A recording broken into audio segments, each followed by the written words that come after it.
We are here. We have made it to the last episode of Domination. Yes, It's we so have. sad. Oh. What a journey. I Well, we wanted to feel like it's been such a wild time during in the midst of this whole panini situation, but there's been growth from beginning to end. So, progress. absolutely, absolutely. It's kind of insane that 6 months has gone by already. It's like, wait, what year are we? What month are we in? What's happening? Yeah. That's but we've had some amazing people on. We're actually I'm very, very happy about the guests that we got to talk and share their experiences and lives with all of our varied listeners. Right. Some from every kind of background, which I love. And I love that we've had like such a great mix of folks. Like I'm still stuck on some of the things that Mrs. Sith said. Like there's certain things from every episode that have just like stayed with me. Um, I really like that. Like if you're not financing or feeding me, like that, like it stood out so strong. It's like, yep, that's why I knew I liked you. I knew I liked you. With Oya, like I really loved Oya's episode. And with Kenzo, I can't wait to talk to Kenzo again. Kenzo is such a sweetheart, and their whole diaper collection just it makes me so happy just thinking about them lighting up, talking about their diapers, just everything. It's so many good moments. So many good moments. Absolutely. I love Miscellaneous and the Tickling. Mm-hmm. You never always people always think of tickling as like don't tickle me, don't touch me. It's like the first thing people go to, and then E utilizes it as a form of sadism. Like, oh yeah, that's like a universal punishment. How come we don't think about that? Right. Just take it all the way back. And it's so funny because I've seen Miscellaneous play. I've played with Miscellaneous. And I'm aware that I'm a sadist, right? Like I'm a sadist and I'm like a deeply physical, perverted, twisted sadist, right? But to see someone else's sadism come out in such a way and to see them, like it's literally like a light just turns on and it just illuminates the entire space. And being able to like tap into the understanding as to like, why is this such a kink for you? Why do you bring such, sadistic pleasure into it? But what is the pleasure for you? Like, it's such a rare conversation because tickling is that no, don't think, it's very interesting to have like such a different light shined on it. And I love Miscellaneous for that. True. Yeah. Absolutely. And I loved talking to Maddox because Come on now, Matt.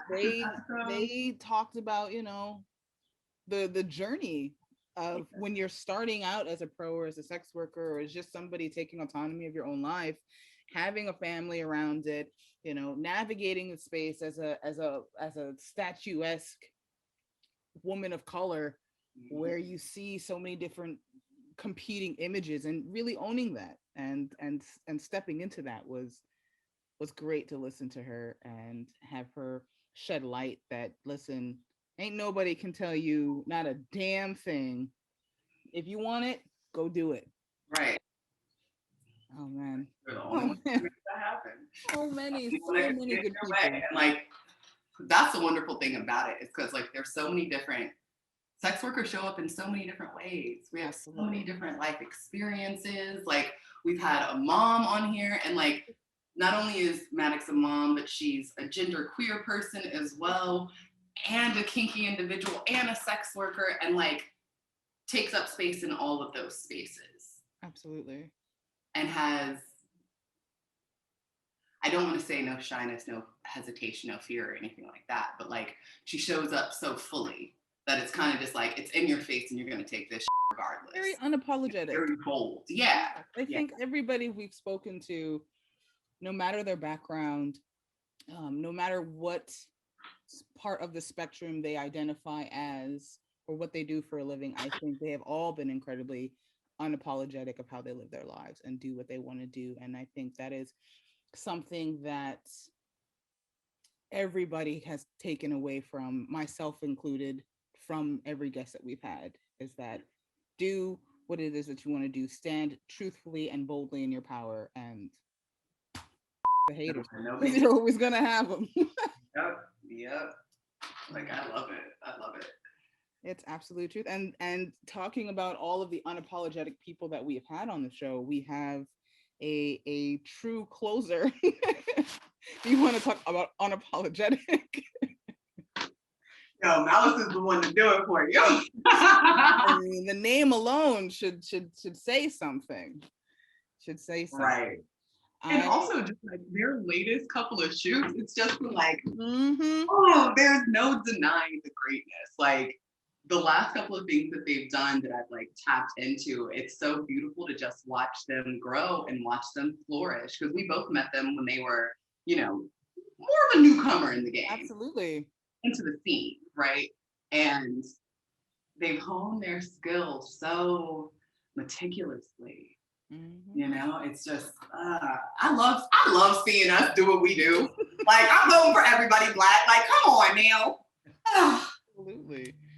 Absolutely. And seeing that journey and seeing that progression and that honing of skills, I think is the most important, because people don't realize that what we do or the skill sets that we have, we've taken time to learn them. We've taken time to study them and to practice on ourselves or on our partners or on willing participants and victims. We take the time to do that. And I've seen that with Malice. You know, and Malice, coming from a military background, understands understands that discipline. And you see that I've been seeing a lot of his shibari work going up, and I'm like, wow. I mean, I appreciate it aesthetically. It is gorgeous. So, but then the little nasty bits with what is he has some toy that he has. I'm gonna try to have him talk about it today, that it's kind of like a pokey prod, but I don't know if it's electrical. It might be. So imagine being strung up like a Christmas ham and then poked all over your body. Like, come on, man. Damn, like I'm not going anywhere. I'm already tied up. But it's a lot of fun to watch. Right. It's wonderful to watch. But that's the other thing, right? With the military background or without the military background, as a sex worker, the skills are transferable. And we're seeing someone that has a military background and their military meticulousness, that observation, that, you know, all of those skills come into play in this forum as well. And it's really nice to see. You know, if I think regardless of the level of kink or level of experience that you have, you can enjoy what they're doing. Hello, you. You can enjoy what they're doing in general. But if you're someone that's like been in or around the scene for a minute, you're a lifer, you're a pervert, whatever, you can take a special appreciation for all of the extra details, all of the extra like tweaks and torques of just tormenting someone in such a beautiful and skilled way. Absolutely. Yeah. And everything that you just said, I believe Malice embodies that 100 times over. So I know that you all can't see, but we have Malice in the waiting room right now wearing leather. Yeah. Just looking scrumptious. Yeah, just damn. Leather vest and hat. Oh, nipples, leather pants. Yeah. It's hot. Oh, and let's not forget to mention all of the body. Oh my. All of the body. The melanin, like the smile. We see you, Malice. Trying to get us in trouble. Hello, everybody. Hello. Hello. How y'all doing? So good. How are you? We are much better now. We're looking at you. I'm excited. I've been excited all week about this. I'm a little nervous, but you know, I know I'm in good company, so. Nervous for what? I don't know. It's like always like, you know, making sure like that you convey the right message and like get all your message across while you like still like, you know, maintaining like the connection. And I was telling Duchess before, like it's kind of hard for me to like talk to somebody who I know and talk to an audience that I don't know at the same time. That's understandable. But I'm learning. Yeah. I mean, you over here polishing boots too. Like, come on. Yeah, I'm supposed to have a session right after this. And I thought it was like a good time to kind of tackle it. I can smell it through the screen. That's not nice. That's not nice. That's torturous. Oh yes. So how's everybody been? I'm not mad at it. How's everybody been?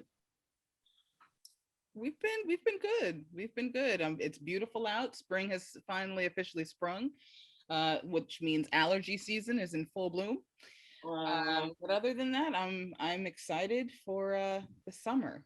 Right. Absolutely. Excited to get some sun. Y'all can't see, but Miss Paige over here got this damn golden copper. Oh yes, I can see. And going, looking like she just came back from Bermuda. Right. I'm like, damn, man. Glistening and glowing. Thank you. I was still celebrating my birthday, honestly. So happy birthday. It was a month ago. Thank you. I celebrate for an extended time. Okay. As you should.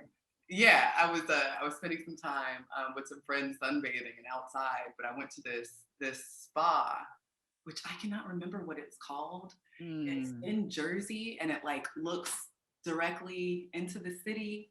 It has like these infinity pools. It's gorgeous, but I have no idea what it's called. I thought it was Spa Castle. No, it's not Spa Castle. Okay. Yeah, and it's like it's got all these gorgeous floors, but it has this infinity pool. So like just sunbathing, just sun. Nice. And you didn't even have to leave the tri-state area at all. Like boom.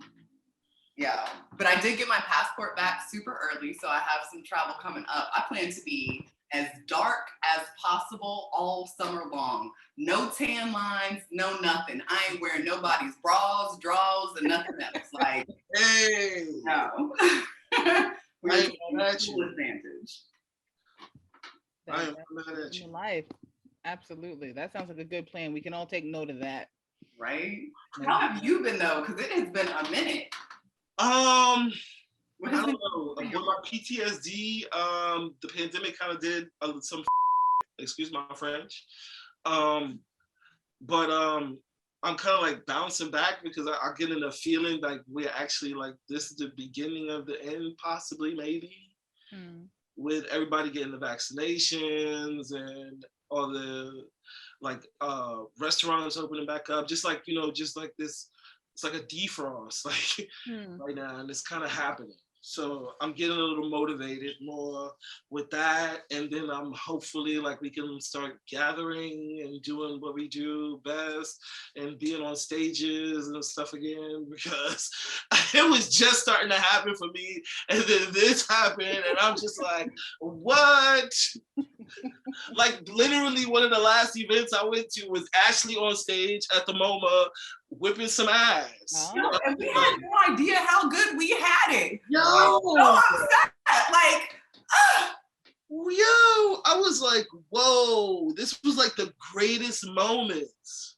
And it was like all-inclusive events, and I'm just like, dude, why did this happen? Why did this happen? It was really like an event drop, but a life drop. Right. Because everything paused. Yes. Everything came to a hard stop.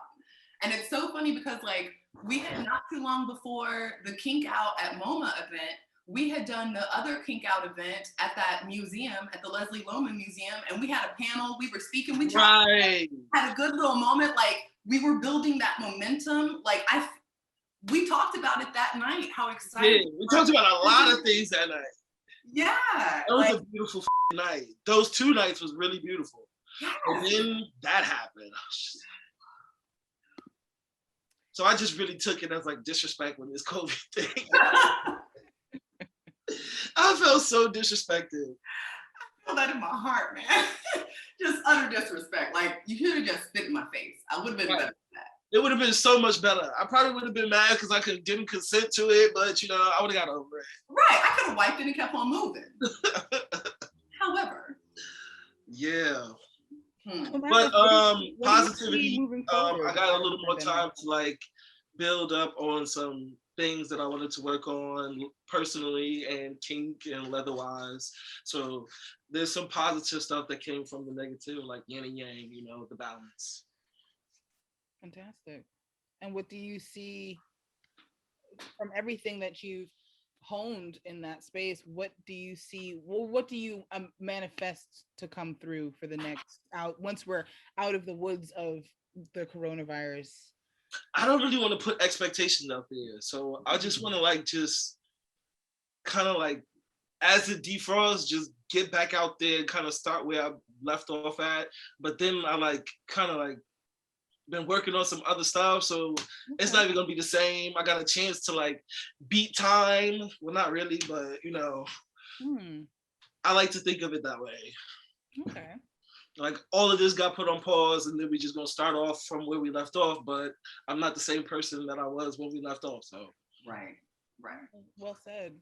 Yeah. Absolutely. I don't think any of us are the same person from when this all happened till now. Oh, and I pray for the people, for the kids, the little kids that were born during this time that are never gonna know anything other than this. They're gonna be like, "Oh, I was born and we were made wearing masks," and I was just like, "Yeah." And then life after this is kind of got to be like life after 9/11, but more intense. Right. Yeah. Yeah. I think there'll be a communal retrospection that people will come away from this with. Right. And you figure out what it is that you want to put your energy into. Right. Yeah, that's the most important thing. Right. Absolutely. So I was talking to Miss Paige earlier about your shibari. Copy. And wow. Yeah, I mean, it was kind of the thing that I've been wanting to work on for the longest, like since I first like saw images of it, and they kind of stuck with me and kind of haunted me. And like those things, they haunt you, and then they just manifest and grow in like your desires and your fantasies. Like they just attack like everything about you. And I found this community, or a community of people who kind of indulge in that. Well, I found this community, and that helped me find this other sub community inside of this community. And I just kind of been there. It's like always like something I always wanted to like know and work on. And I like puzzles, and it's like a puzzle. I could get lost in it. Yeah, I would get lost in all the rope, just tangled up, just a mess. Right. It would not work for me. Not at all. But how did you find? You said you found this community, and then you found the subcategory, the subcommunity of shibari. But how did you find the BDSM kink leather / community? Oh, I went to the Eagle. I would do it. I mean, I had been to the Eagle, but it was never in search of anything. But this time I went to the Eagle in search of something. Like other people like me, whether they were white, black, Asian, whoever was willing to give me some information to move on to the next step, that's who I was like conversing with. I didn't care who they were. Some people kind of looked at me like all snooty, like, what the is he talking about? Like, go away. And I'm just like, okay, next person. Right, you're not the one. Next person. And then I just found like the community, the Onyx members, and a few of them just in the tri-state area kind of like welcomed me with open arms, as long as I like went to like events and supported and stuff like that. So yeah, then I tried to pledge, and that didn't work out too well. Not the way I expected it. So one fateful night going to the Eagle, you found the BDSM community, and then I just kept on like going to these one specific nights, which is the Onyx Bar Night. So every year they have pledges.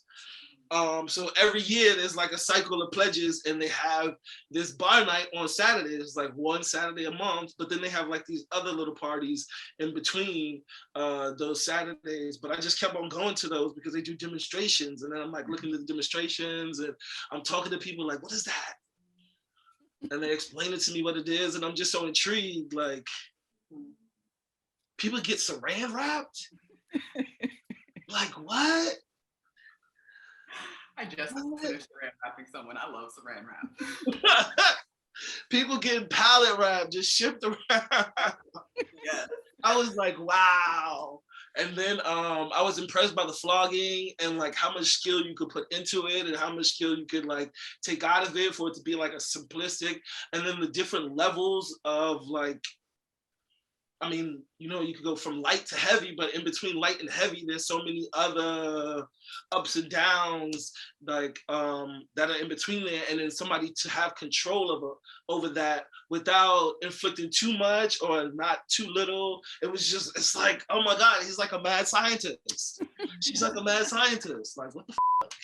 She's just playing around with her body, but she knows how to play around with the body right. So it's like amazing.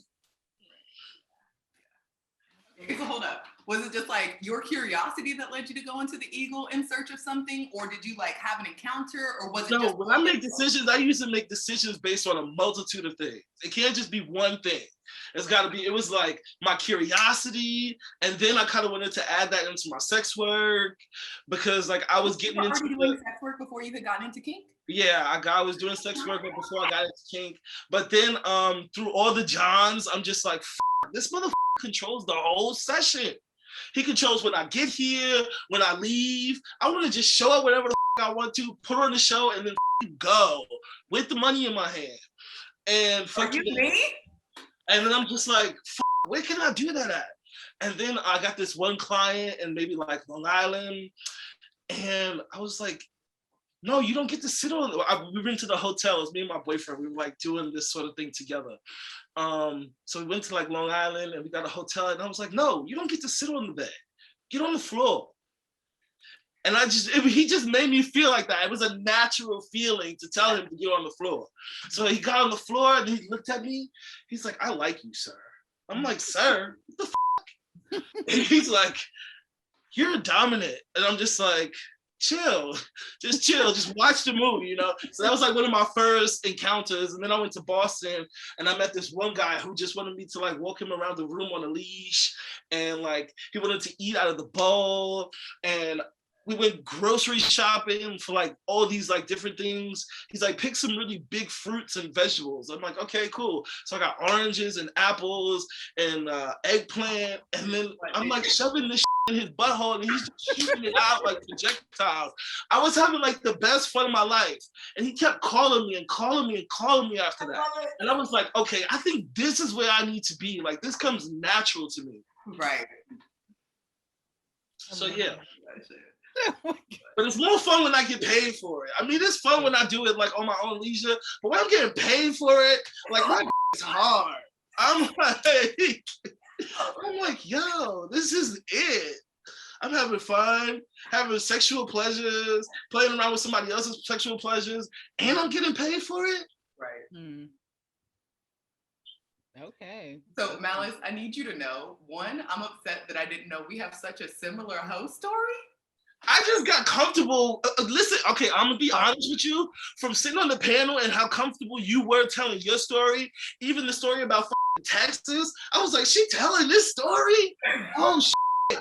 Okay. And then it just gave me like a standard of how candid and how honest I could be. I was just like, yes. She's impressive. So that's why I always give you that same energy because you're impressive. Thank you. I love you for that. But yeah, but like, hold on. Blowing me up. I'm mad I didn't know we had such a similar house dog. Like, let's go back to the main point. Yeah. Second of all, we're the same kind of hoe. Right. No lie. Yo, no lie. I'm dead ass. You're right. Yo, like, oh my God. I resonate so hard. Yes.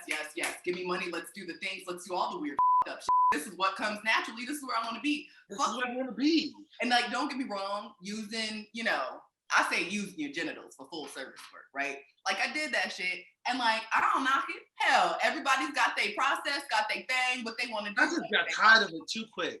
But like, I don't want to do that shit. Let me put a grapefruit in your asshole and like shoot it across the room. Can you hit it 3 feet? Come on, we're gonna play a game. Shoot it 3 feet. Like, get past this marker right here. No, like you pass this market, you get your ass beat. like let's play up perverted games. That's what I want to do. My is not even the focus right now. Like, right. You gotta earn this. Right. And even then you ain't gonna do it. And your money ain't getting it to you. Your money ain't getting it for you. Thank you. Cheers to you. Cheers to you, Malice. It is. So hold on. Okay, so wait, I got a question for you. Cause like I've been wanting to ask you for a minute because you know I'm a military brat too. Right. So, and you don't have to tell the exact story if you don't want to, but you left the Marines in 2008. 2008. Okay, because you did one term, right? Yeah, I did one enlistment. It was just really like the don't ask, don't tell policy was really with me because like I got out of high school, and once I got out of high school, I'm like, I'm about to explore with guys and see what this is about because I don't got my mom to like marginalize me or my dad. I can just kind of do whatever I want to. I can come and go as I please, you know, now. But then like the military, I went into something else that was suppressing me. And that was really messing with my head too. And then as that is suppressing me, my sexual aspect is kind of shut down. And then like my connection with my family and my friends is kind of shut down. I can only really connect with who I'm here on base with because I'm a fucking private Lance Corporal. Right. You know, you don't really get no... You don't get no love. No, you don't get no life. You on base. You a base bitch. Like, that's it. Your life is on the base. Once you hit like corporal, then you get some like... Right, you start getting some respect. You get respect. You know. And even then, some motherfuckers are still trying to shit on you. When you get to sergeant, staff sergeant and all that. Yo, that hierarchy is real. That hierarchy is real. It is. But I like it though. It keeps everybody in check. So I figured you might, because like I love the hierarchy as well. I know it's very different when you're in the service. So there has to be some attraction there. However, when you take it so far that like that hierarchy is all that matters, and now you're using it as a means to like suppress any kind of suppress everybody. That's like that is not gonna last. And how did you? Okay, so you left in 2008. How did you get into sex work? I know how you got into. So you know the pay was like nice, especially when you do tours. You get you get all this. They just throw at you. They love because you're only $500 here because you deployed. Extra $5 here because you extra $2,000 because you in a danger zone. Extra $2,000 because you doing something else. So I got fapped out. Well, I was an attachment. My job was a generator operator, generator mechanic. So basically I'm like a electrician. I run the generators, but I know how to plug the power into tents and whatever needs power. So I got attached to the grunts and all the motor T and all that other stuff. So I was an asset and I got all these other like things based on me being on the ship. And then we went into Kuwait and Iraq. And so it was a lot of things. I was I don't even know what the f- call it here. Like, so basically chalked and chained like the Apaches, like the helicopters when they came. So that was another one of my jobs. Once I got on the ship, I was no longer, there was no generators to like work on or no electricity to power. So they gave me another job. So I had to leave 3 months before we were actually deploying to learn how to do this job and to start doing the job.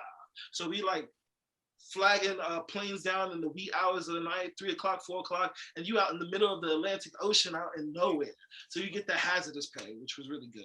Wow. That was really good. But yeah, it just wasn't for me. The don't ask, don't tell policy me over.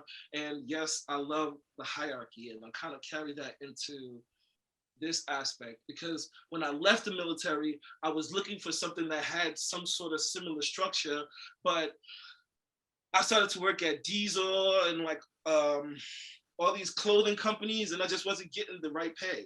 So coming out of that, I'm just like, dude, I need to go somewhere where I'm getting the right pay. So I started dating this guy, and he's like, I'm like watching him go through his phone, his little sidekick or whatever, and I'm like, what's that?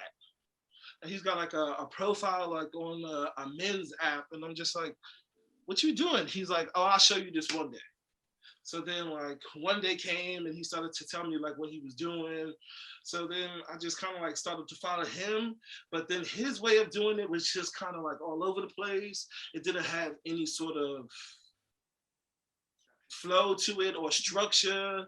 He would just go at a whim and then come back and then have failed experiences or like these like crazy experiences, like, you know, you never know what he got.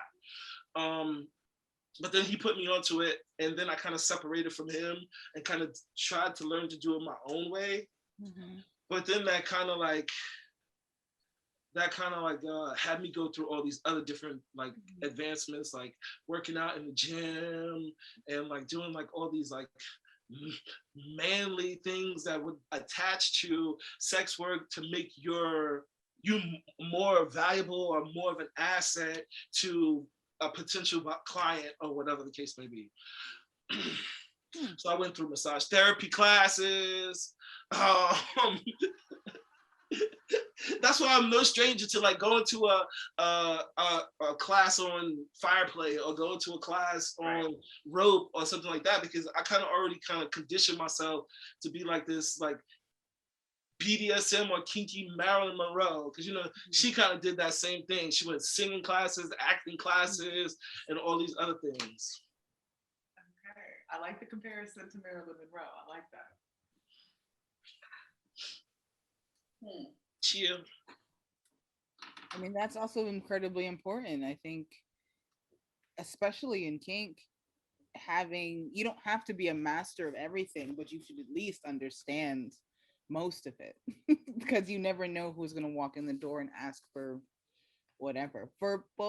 Personally, I don't do electricity. I think the most I do is the neon wand. Don't ask me about a TENS unit. Don't ask me about a jumper kit. Don't ask me about it, because I will. You're supposed to know that. That comes to you. Depending on Paige. You need the right stuff. Oh, the only one I've done is the jumper cable, and I'm like, so how do you do it safely?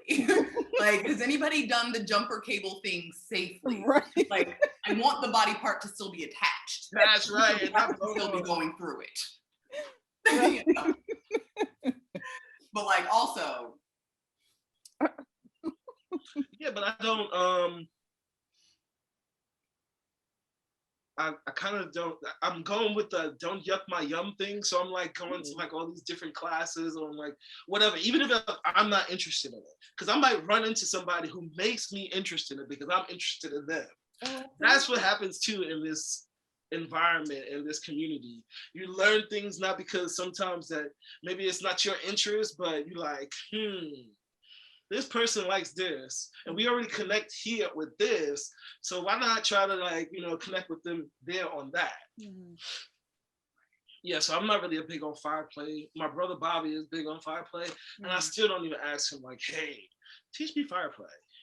Right. I think that's the kind of the beauty of the BDSM buffet, because you can pick and choose what it is that you wish to take part in. You know? And you can focus mainly on one thing. You can focus on all of them or none of them, depending on your like. But yeah, you know, but you know that if you wake up one day and you're like, yeah, let me figure out what this fireplace situation is about. You know that you can go learn it. You know, and that's also access is very important too. And I think we have very good access here in New York City. I know a lot of other states are struggling, but here, if you come to New York City, you can pretty much learn anything and everything you want to learn.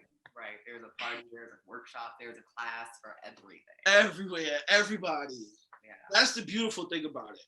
But then the bad thing about it is this motherfucker do the same workshop as that motherfucker, and now half of his class that would have been his class is over here at this motherfucker. Yeah. Right. It brings more competition, but at the same time, it brings you more opportunity to learn. So it's not the worst thing, depending on whose perspective you're taking on. True. You know. But, okay, so I know you've been doing a lot. Like, you've been doing a lot for the last couple of years. And even though the pandemic slowed everything down in a certain kind of way, like, what is the thing that is your staple that's like your joy, like what brings you the most joy, regardless if it's work related or whatever, but like the thing that has been like driving your joy and your happiness right now? Right now? Yeah. The rope. The rope. Cause like, okay, can I ask? Cause like I saw didn't you just do like a photo shoot with some magazine? Yeah. You were doing rope there. Yeah. Boy. I kind of wanted to focus on rope. So when I got advice, I asked this guy for advice. He does advertising or whatever. That's what he goes to school for. So when I asked him for advice, like how could I further like me as marketing myself, he was like, you just focus on one thing first and then you break off on into other things. So I kind of decided like right now for like maybe this year I'm gonna focus really on rope, and then maybe next year or like to just show some growth, because this is like, you know, you got to keep them, you got to have longevity in this business. If you burn out too fast or you like you just do too much at one time, you gone. Right. You gone. So you gotta have some sort of mystique and something unique about you. And I kind of just don't want to like put all my, you know, birds out there or all my treasure and gold out there and then not have nothing later. I mean, I dabble in other things like on the internet, but I don't like mainly focus on anything other than rope right now. That's bringing me the joy, but that's usually how it is for me. Whatever I focus on, it's for a reason, multiple reasons, and it's gonna bring me joy. Right. One of that's gonna be one of the reasons. It brings me joy. I'm trying to impress somebody, but also it's gonna make my business boom. But also, right? It's just multiple things. I try not to make decisions based on one thing, because then that one thing fails and I'm disappointed and I'm left with this thing that I started and I probably don't want to finish because I built some sort of resentment towards it or whatever the case may be. It makes sense. Have you ever been tied though? Yeah. Do you like? I'm a firm believer, because of the massage therapy, that you can't effectively do something to somebody without it having done to you, at least for some muscle memory, so you can remember, like, you know, I let somebody whip me with a single tail before, so I'm no stranger to it. I got judged like a motherfucker. So I went to Berlin, right? This guy calls himself a slave. I love him to death, but he called himself a slave, but he was just one of the white guys who like to play around with black guys. But he was very nice to me. I stayed at his house for 10 days. Okay. He took me to any kinky club that I wanted to go to. I went to the Lab. I went to Kit Kat. I went to this place called Booze Booben. I don't know. I forgot what it means in German. It's called Booze Booben. This place was nice. It had like a locker room set up with like for like a basketball like locker room set up, and then one room had a dungeon, another room had like cages like everywhere, cages on the floor, cages from the ceiling, round cages, square cages. It just had everything. And then they had another room where there was like a rubber bed, and then the walls were rubber, and then there was like him fucking on the rubber, and I was just like, oh my God. So he took me there, right? And then there's this guy there, this German guy, and he looked like he know what he doing. He flossing his single tail like around his neck. So I'm like, okay, show me what you got, right? I'm like, because at this point I had decided this is the route I'm going in, bro. Like, this is where I'm going, and I'm going all the way there. Right. So I let him single tail me. In the club? He let me get my session out and didn't like, you know, interrupt it or whatever. He stood there and I was kind of uncomfortable, but I just closed my eyes and kind of was just trying to feel the feeling that I was trying to feel, right? Right. Get what I'm getting and not let nobody else interrupt my shit. I don't give a what you got going on over there. Right. So then afterwards, he was like, you're not a dominant, you're a submissive. I'm like, one act does not make someone dominant or submissive. What trash is this? That's what my mind was saying. My mind was going off like that too, Ash. But I was just like, let me just hold it down, because this motherfucker I'm at his house, you know? Right, but hold on. Talk about projecting your insecurities, Mr. Slade. Yeah, but let me hear also, I always want to hear the other side. the side that understands and then the side that don't understand. I always want to hear the other side. And, you know, those who don't hear the music think the dancers are mad. You know, they don't really understand what your logic is. Love that quote, by the way. Love that. Understand or what's going on with you and how your logic is set up. So they judge you before he even understands it. So now he looks at my page. He's like the first person to like anything on my page, and I'm just like, yeah. And then karma at that same time, I didn't want to give him all of that, what you was just giving, because that's exactly what I wanted to give him. I just wanted karma to kind of serve him. And karma is definitely serving his ass for that comment that he made. Mm. But yeah, he was just like, you're not a dominant, you're a submissive. You let that man you out. And I was like, oh, what? You just definitely don't understand what's going on here. Okay, so hold up. I felt like, and I remember that shit.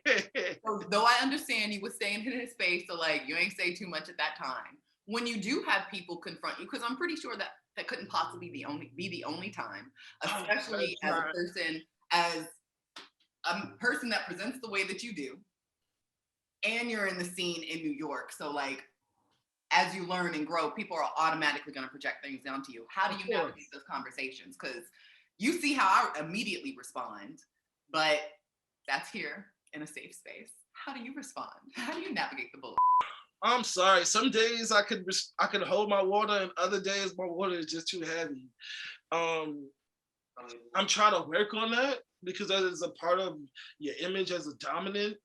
I do believe that you should still keep your cool at the end of the day. When these things happen, it should like, you're really supposed to be just stoic. And that's a gift and a curse at the same time. You're expected to be stoic and like unbothered and unscathed. It's a gift and a curse, but I'm working on like mastering it because I really do want to master it. Mm-hmm. I think I've always wanted to master it. I mean, just like one of those desires to just not give a about shit.